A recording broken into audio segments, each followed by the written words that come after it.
elemen masyarakat, para tokoh agama, tokoh adat, LSM, media, dan lain sebagainya, dukungan dari seluruh pihak, maka pengawasan ini pastikan tidak akan pernah maksimal tanpa dukungan dari Bapak Ibu semuanya.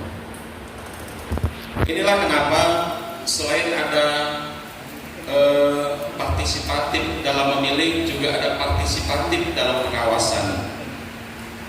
Mohon maaf mungkin kalau sampai hari ini juga kami belum maksimal mungkin dalam bersosialisasi, mengajak Bapak Ibu sekalian berpartisipasi. Mungkin di hari-hari selanjutnya kami akan tingkatkan ini demi kualitas pemilihan kita. Kenapa? Kalau kita hanya berpikir bagaimana meningkatkan partisipasi masyarakat, kita hanya berpikir bagaimana terpilihnya pemimpin yang akan menjadi kepala daerah di Aceh Tengah, tapi kita tidak melihat aspek-aspek lain, bagaimana menjaga kondusivitas pelaksanaan pemilihan ini, menjaga keadilan, menjaga kesetaraan hak-hak setiap pemilih. Ini adalah menjadi salah satu tanggung jawab Panwasli untuk memastikan ini didukung oleh Bapak Ibu sekalian, para ustadz dan ustadzah dalam hal ini. Kemudian itu 10 menit gambaran tentang Panwasli. Dalam hal ini saya mewakili Panwasli, ada 3 hal yang ingin saya sampaikan. 3 hal ini tentunya sangat berkaitan dengan isu-isu yang sekarang berkembang. Jadi kami akan bahas terkait 3 hal ini. Pertama adalah, kalau Bapak Ibu mendengar baru-baru ini ada gugatan tentang salah satu bakal pasangan calon ke Panwasli. Yang kita tahu hari ini adalah satu pasangan calon yang sudah ditetapkan oleh KIP Aceh Tamiang dengan nomor urut 1 dan nomor urut 2-nya adalah kotak kosong.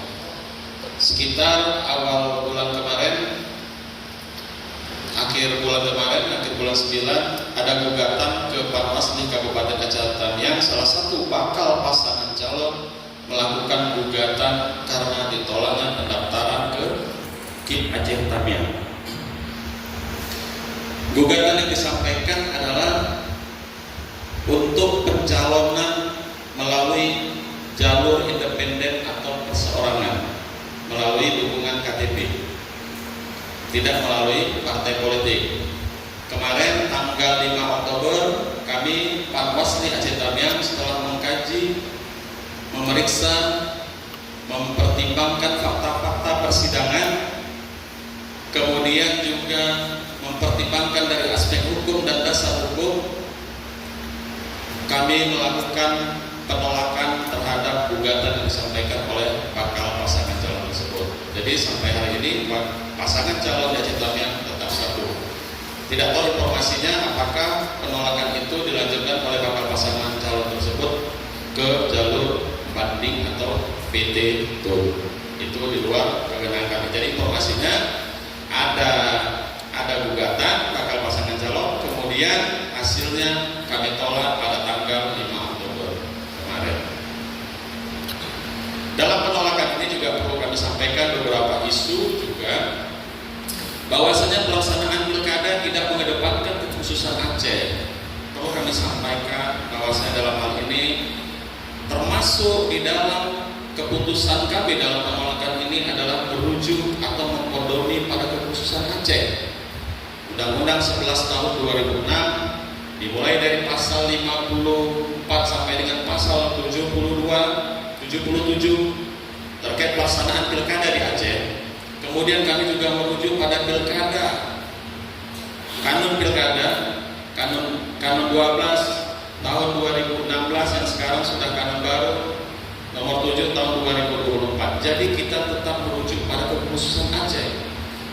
Sepanjang hal-hal yang tidak diatur dalam kekhususan Aceh, kita tetap merujuk pada aturan nasional, baik peraturan undang-undang pilkada secara nasional, baik tentang PKPU, baik Perbawaslu, keputusan KIP Aceh, keputusan Bawaslu, keputusan KIP Aceh Tamiang.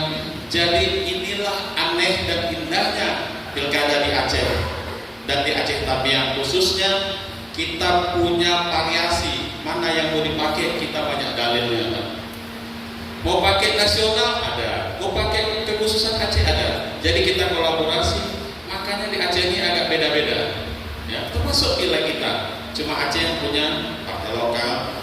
Di sini dukungan partai politik, kalau kemarin ada isu-isu sibuk dengan MK menurunkan ambang batas partai politik sampai 6,5%, tapi di Aceh tetap dukungan partai politik memakai ambang batas 15%. Kita menghormati kekhususan Aceh, termasuk keistimewaan terbentuknya Panwasli, sehingga kita tetap menyampaikan bahwasanya menepis isu-isu bahwasanya kita tidak memperhatikan kekhususan Aceh.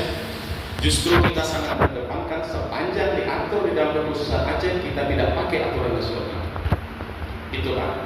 Jadi itu yang pertama terkait penolakan bakal calon yang menggugat ke Panwasli. Kemudian isu yang kedua, kalau Bapak Ibu para ustadz-ustazah kemarin ada melihat beberapa media viral dengan perusakan alat peraga kampanye, perusakan baligo, Pak. Itu terutama kalau Bapak Ibu lihat itu di Kecamatan Bandar Pusaka. Case ini tidak hanya terjadi di Aceh Tamiang, juga ada di kabupaten lain, ya. Tapi salah satunya di Tamiang, ada 2 kabupaten, ya. Aceh Tamiang yang terjadi adalah di Bandar Pusaka, perusakan salah satu pasangan calon gubernur. Nah, ini sudah menjadi viral. Seluruh Aceh ini juga sudah menjadi pembahasan. Pertanyaannya, apa peran kami sebagai Panwasli terhadap ini? Pertama, tentunya kami sudah melakukan sebagaimana diatur baik dalam Bawaslu, kami melihat bagaimana melihat di PKPU.